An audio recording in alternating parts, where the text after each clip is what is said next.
you run into Ben, who's with us now? When he had his old job, he rang me all the time, and he was already rang me. It's really cool. Yeah. When are you officially retired now?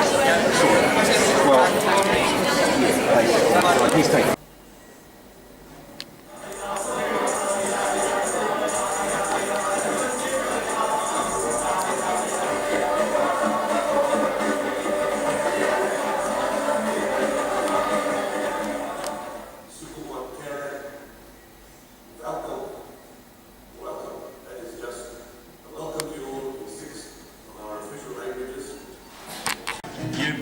Write your will tonight, cause you've got Kiriitis. That's rugby, racing and beer.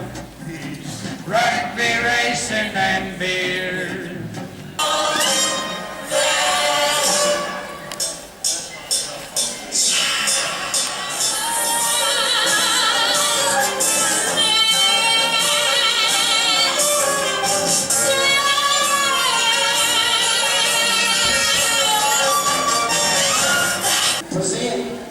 Sam is the convener of the bid committee with the most disreputable order of the ISVA Golden Sheeters as chair of the local organising committee.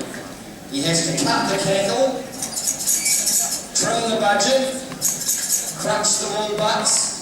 Welcome to England in 2017. Safe travels. I look forward to renewing old friendships and making new ones in May 2017 in Harrogate, UK. Thank you.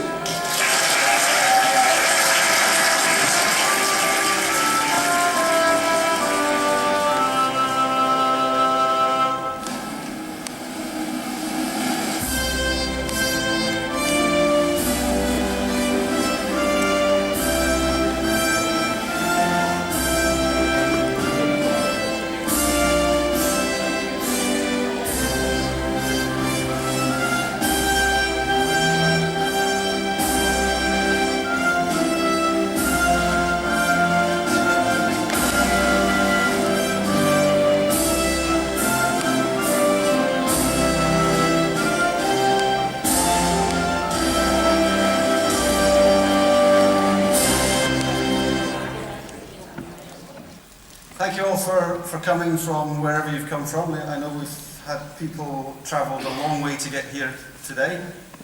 We're just going to have a few short introductory talks before we hand over to our plenary speaker this morning, Julie Fitzpatrick.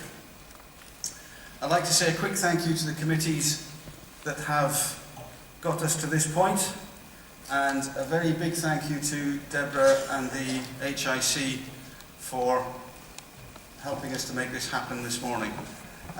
So with that, I'm going to hand over to John Smart to give us the international perspective. Thank you, John.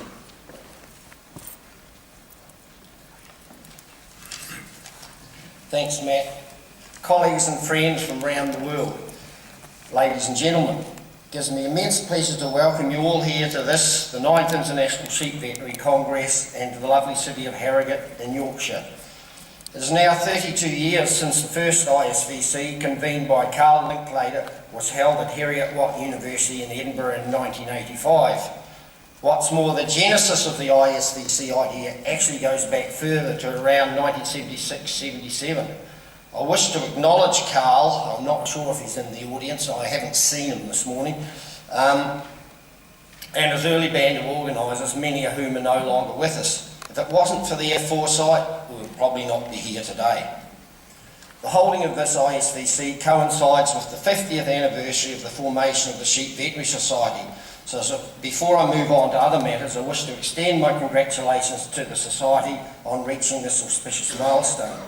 This must make the SVS one of the oldest, if not the oldest, veterinary special interest branch in the world. It heads off the sheep and beef cattle veterinarians branch of the New Zealand Vet Association, which is the oldest SIB in New Zealand by some 3 years. The organising committee, led by Chairman Matt Colson, have been beavering away since winning the bid in Rotorua, New Zealand in 2013. I know from experience this is not an easy job, and while at least they haven't had to contend with a major earthquake wrecking their venue and much of the surrounding accommodation partway through the organising phase, they have still had their challenges. However, under scientific program convener Neil Sargison's guidance, they have managed to put together what looks like a very interesting and stimulating Congress program. The ISVCs have developed a well-deserved reputation for being particularly laid back and friendly. No doubt this is helped by their intermediate size compared to, say, for example, the world's small animals or bariatrics. But it is mainly, I think, due to the friendly, hospitable nature of sheep veterinarians worldwide, compared to perhaps some of our more highly strung colleagues that deal with certain other species and who I won't actually name.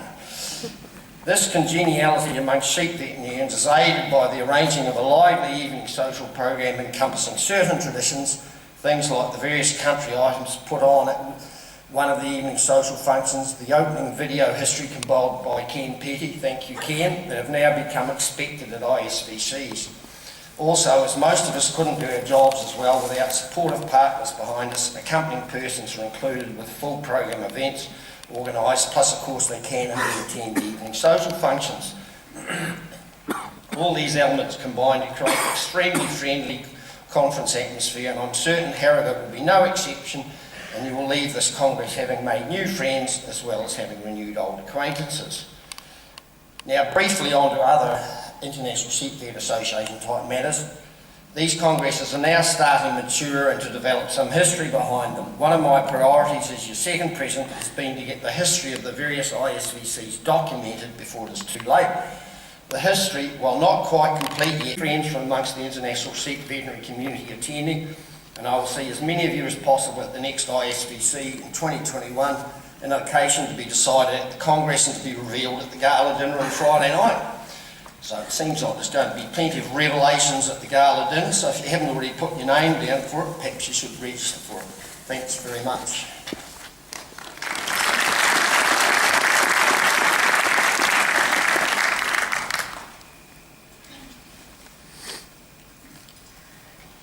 It's with great pleasure that I stand here this morning on behalf of the Sheep Veterinary Society to welcome you to this great event, the 9th International Sheep Veterinary Congress.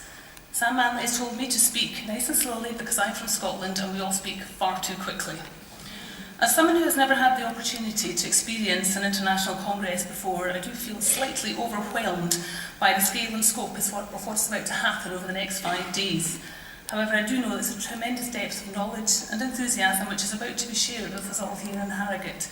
And I hope that you all go away from this congress having learned something new and made some new acquaintances.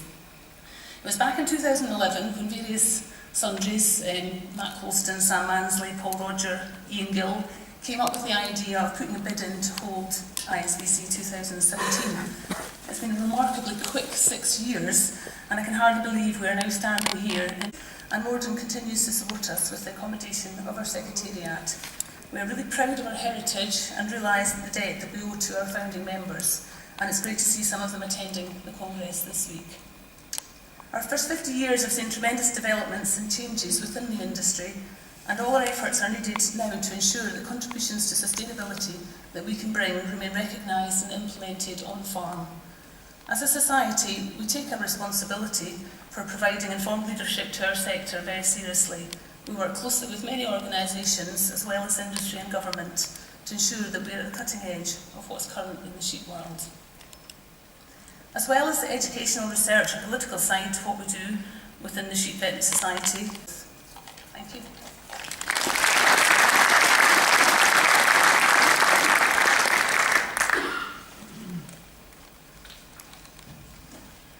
Good morning everyone, and on behalf of the European College of Small Ruminant Health Management, welcome to this amazing conference. I'm truly honoured to stand here representing the college and seeing so many delegates from all over the world. I'd like to spend just a couple of words on telling you a bit more about the European College of Small Ruminant Health Management. We are one of the youngest college in the field of veterinary specialization. The college was founded in 2008. We have just over 80 diplomates at the moment, spread across 16 countries. We have 10 recognised training centres in Europe and 12 residents. I actually have to say, funnily enough, I heard about the college exactly 8 years ago at a previous international sheep conference. And as many of you here, I hope today, I was so pleased to find out that finally small ruminants have been recognised as a different group of ruminants and not just smaller cows. I really felt that being in the presence of people who had who had shared the interest in sheep and goat, who really wanted to make a difference, I was really pleased, and I really hope you will join me in thinking that. Another thing I realise is that at the moment I feel it's really hard work to keep up to date with all the knowledge, all the scientific evidence that we are facing every day. You all get to meet new people and hopefully maybe share a few drinks during the social events.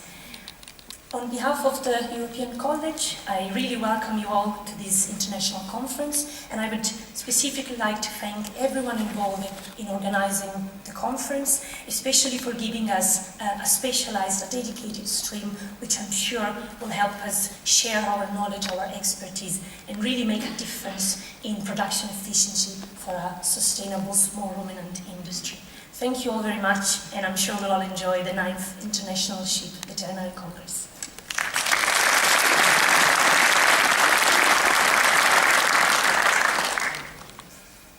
Colleagues and friends, for those of you who don't know me, I'm Agnes Winter, and I feel very honoured and privileged to be asked to open this conference. I've been to all the international conferences except the last one in New Zealand, which I had to miss as I was having hip surgery at the time. But this one is special as it's on my home ground. I was born, grew up and went to school about 20 miles west of Harrogate.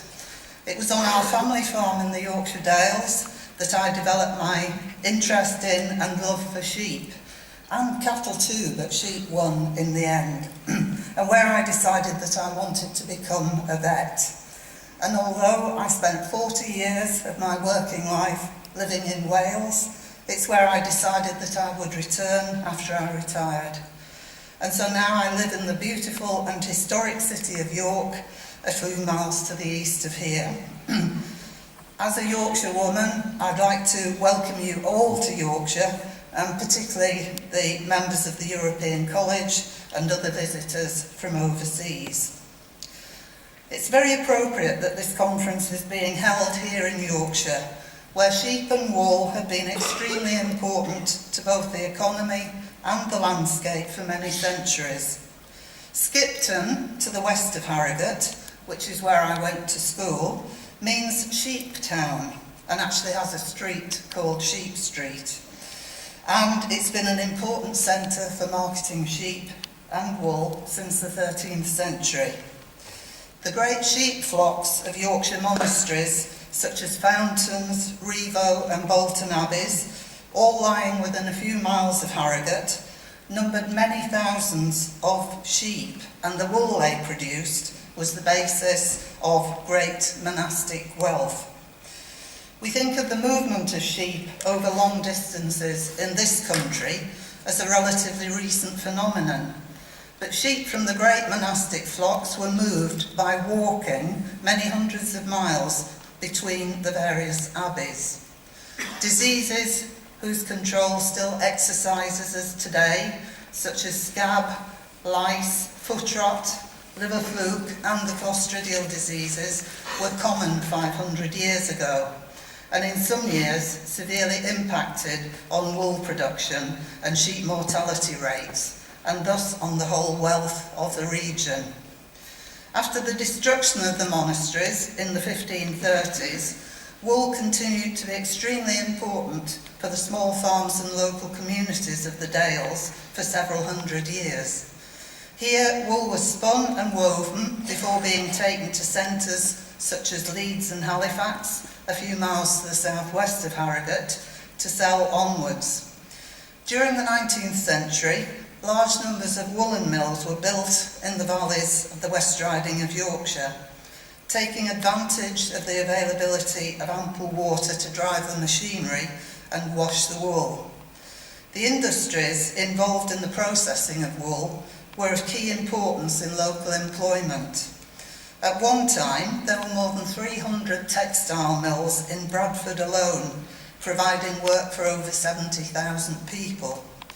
Bradford, which lies 20 miles southwest of here, became the centre for the collection and sale of fleeces and remains the headquarters of the British Wool Marketing Board today. Yorkshire has its own breeds of sheep, the Swaledale and Dalesbred of the hills and moors, and the Wensleydale and Teeswater Longwools of the valleys, the latter breeds being used for crossing with the former. The Longwools have largely been replaced by the blue-faced Leicester, also developed in the north of England, which is the sire of the now ubiquitous Mule Ewe. In the south of the county is a minority breed, the white-faced Woodland, and in surrounding counties there are at least a further 6 native breeds, which all have a role in the local economies. These include the Herdwick of the Lake District, the Ruffbell and Lonk on the western fringes of the county, and the Derbyshire Brickstone to the south. Many of our breeds were developed during the 18th and 19th centuries and were particularly adapted to their own areas. These locally adapted heritage breeds form an important genetic resource for the future, and the survival of them is down to the dedicated breeders who continue to look after them. And their survival is also dependent on vets such as you, who can provide the expert knowledge to keep them healthy. I hope that some of you will have the chance to visit the beautiful dales and see the sheep and the evidence of their long-standing importance during your stay in Yorkshire. As well as attending the international meetings, I've been to most of the meetings of the Sheep Veterinary Society, certainly practically all since the 1970s. And to most of the meetings held in Europe as well. I realised, on checking through my old copies of the proceedings of the Society, that it's almost 40 years since I gave my first paper at Bangor in 1979. This year is also the 30th anniversary of my being elected President of the Society. These meetings have been very important to me in my career, and introduced me to many future colleagues and friends. I would particularly like to remember 2 much-missed friends and former presidents, Terry Boundy and Jim Hindson, who both encouraged and supported me. I'm sure they will be here with us in spirit. The meetings have provided me with an abundance of knowledge, as well as given me much experience of taking part in the running of the Society and its meetings. The international and European meetings have provided opportunities to travel overseas and have led to visits to New Zealand. Pleasure to declare this conference open.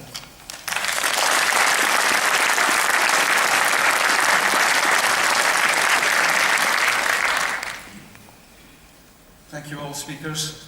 I'll ask Agnes to introduce our first plenary speaker of the session. So I've just said let's get going, so we're going to get going. And our first speaker is Professor Julie Fitzpatrick, who's the Scientific Director of the Modern Research Institute and Chief Executive of the Modern Group, where she's been in charge there for 13 years, she tells me.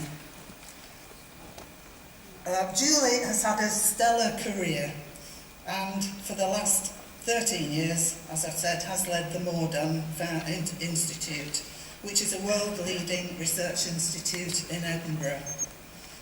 Julie has a massive CV, which I can't possibly do justice to, but she, among other things, is and has been on many scientific advisory boards, both in the UK and internationally. And she's received many prestigious awards, including the OBE in the Queen's Honours List in 2014.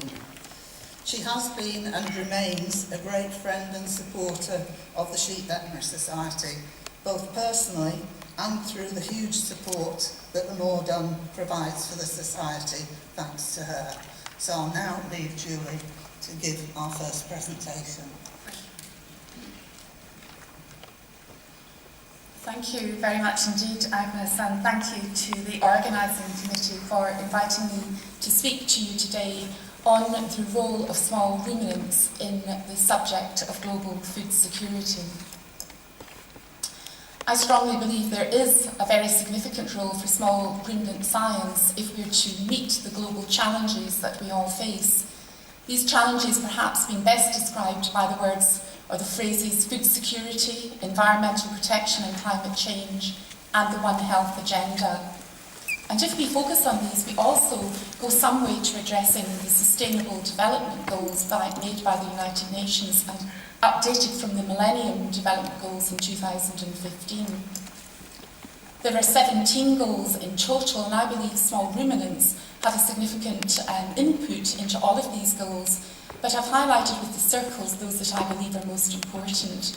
We can help to address zero hunger or to show the wide variety of small ruminant species and some of the children and families that they support.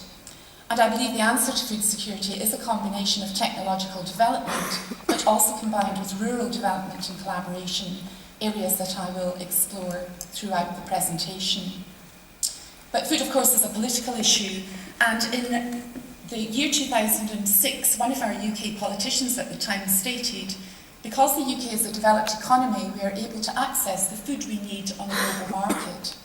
Just 4 years later, the then Prime Minister David Cameron said, DEFRA's joined up thinking recognises the fragility and importance of food do change. And of course now we have Brexit and the Trump factor to deal with, which undoubtedly will have their own effects. In the context of climate change, if we are to feed 9 billion people by... And these two colours here, green and yellow, are milk and meat products, and you can see that they rise more steeply than the other commodities. The first example is a vaccine for the nematode worm Haemonchus contortus. This is a novel vaccine, in fact, a world first. It's unusual in that the vaccine is based on native protein. The vaccine antigen is isolated from the gut of the worm itself. And we've taken this project through to commercialisation in Australia and South Africa, where the vaccine is currently on sale. The work of David Smith, George Newlands and Brown Bezier, who are here at the conference. Haemonchus is a very important worm because it's resistant to the main three. Studies by Frank Katzer in Scotland have focused on Scotland's water supplies, and at least one positive result was obtained from each of the water supply locations, denoted by a red star. 31% of 147 water supplies was positive at least once for T. gondii DNA. That's about 10% of the total samples. Simultaneously administers local anaesthetic by injection while putting the ring on the scrotum or the tail of lambs. A really exciting innovation moving towards humane castration and tail docking in the future. So do come to the commercial stand to meet 4C Design, the engineers who have developed this tool. New agri-tech centres. We're about to have an opportunity to have a new agricultural strategy post-Brexit, with new support systems likely.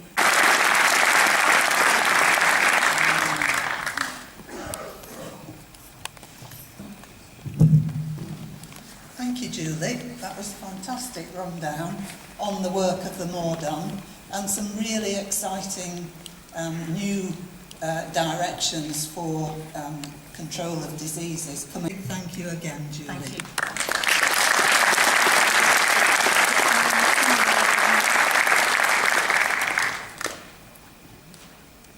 Okay. So just before we break for coffee, I'd like to just say a few words about the arrangement for the conference.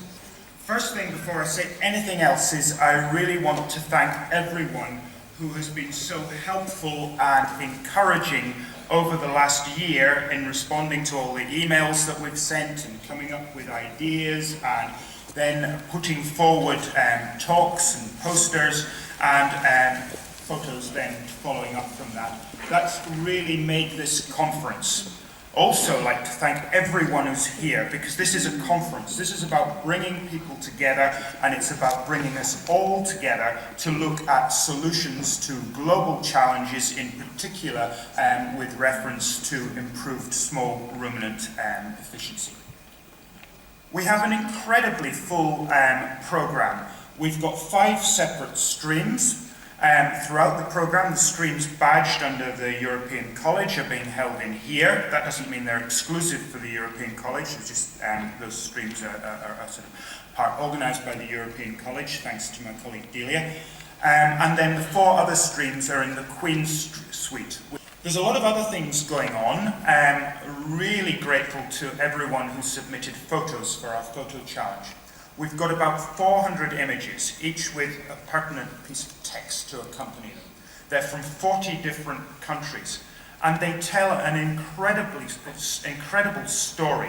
They tell us what the challenges that we face are, both globally and locally. It's incredible how shared challenges are from around the world. You know, I think some people have maybe thought they'd be the only people to send in something on predation. And then we find that there's images of predation and predator control coming from all corners of the globe. So finally, I hope everyone enjoys the Congress, and I hope that we all get something out of it in terms of all coming together to look at one common aim. Thank you.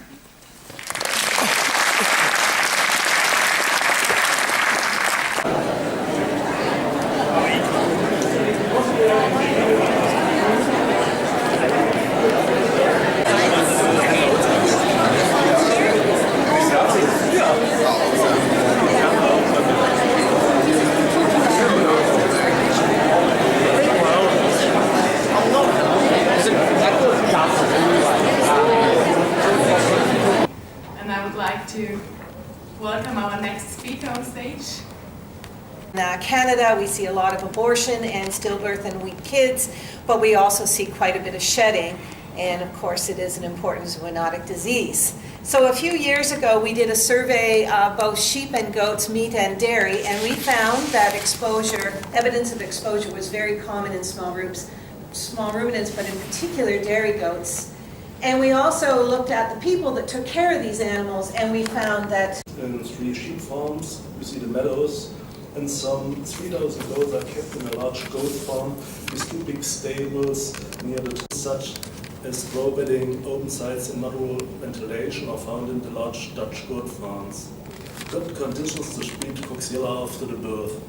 Possibility of carriers, not as in cattle, there's much more known about it. But we are looking for that, we are very curious for that. Again, in this area with all the cattle, swine, poultry farms. So we're in a very tight area. Mostly we have meat sheep farms. And they died or they were slaughtered because they couldn't produce anymore. So the main clinical signs were the severe normocytic normochromic anemia and the anorexia that the animal started. It puts New Zealand in the shade. They've just a small sheep flock. The project was the sanitary mandate, which in my understanding is similar to the LVI, the local veterinary inspectors in the UK.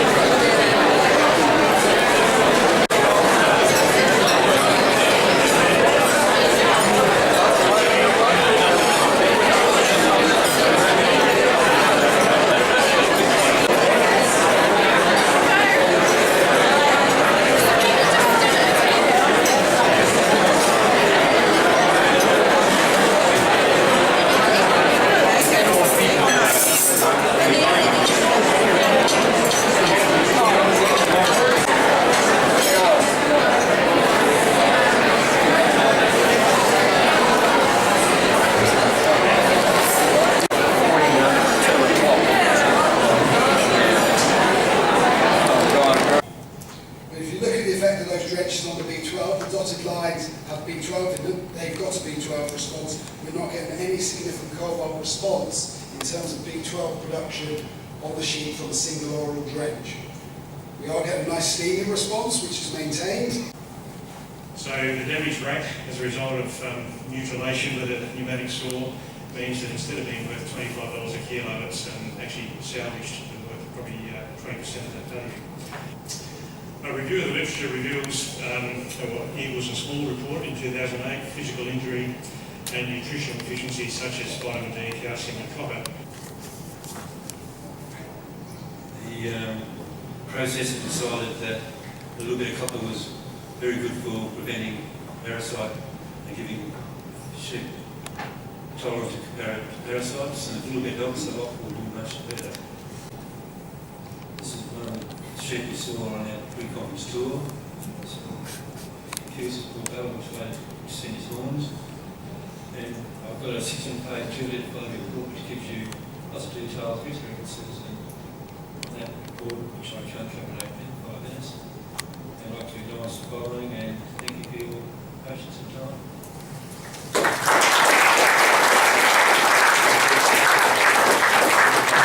Be happy if you could crowd a little bit more here in the front. I'm not happy about sitting up here, so therefore maybe we could do it really downstairs. Everybody who is here should sign, okay, that's important. Then my report, I sent it to you by mail and I hope that most of you read it, so it's not necessary to explain all things. And maybe all those practitioners who are working outside the universities, they should try to get connections with training centers which don't have to be universities. And I hope that there will be possibilities to increase the number of diplomats and especially the numbers of diplomats who pass the exam successfully. So we have nomination for President for Neil Sargison. Do I have a proposer? From George, and is seconded. And can I have a vote for that appointment, please?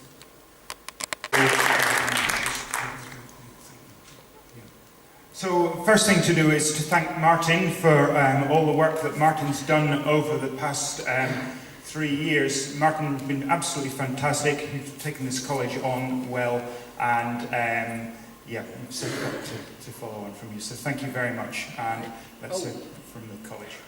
And I want to give you this award.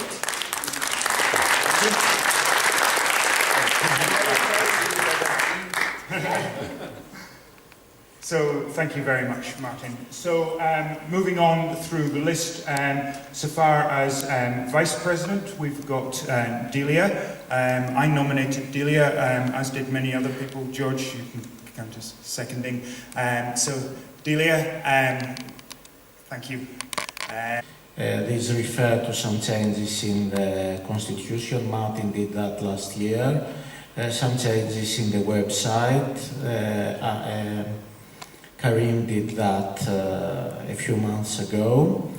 We may undergo, either as a college or as individual diplomates, check by the European Commission. That will be a random check for the college or for some diplomates of the college.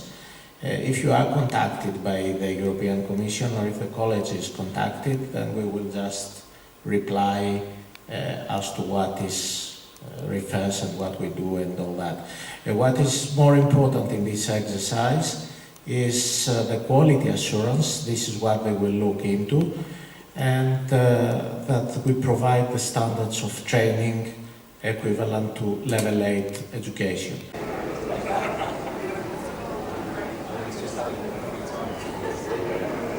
Your attention please for 1 moment. We'd just like to say thank you very much and welcome to the evening reception. It's been fantastic to see so many people from so many different countries and having such a good time as we've had today. So first off, there's a couple of thank yous that we need to make. So firstly, Agnes, for doing such a good opening talk. Would you like to come forward? We've got a small gift for you. Thank you very much.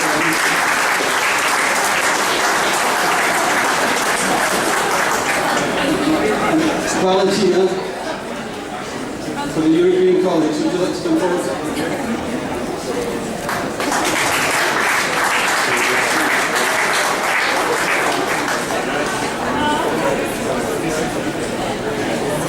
There's been a tremendous amount of work put into this by a lot of people, and one of the unsung heroes is always the venue. And Deborah Roth, could you come to the front please, let everybody see who you are.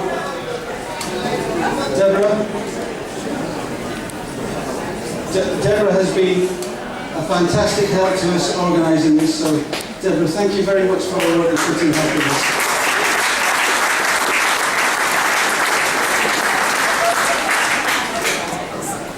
Thank you very much. The bar is open. Come and have a drink and a chat, and let's celebrate such a good day. Thank you very much.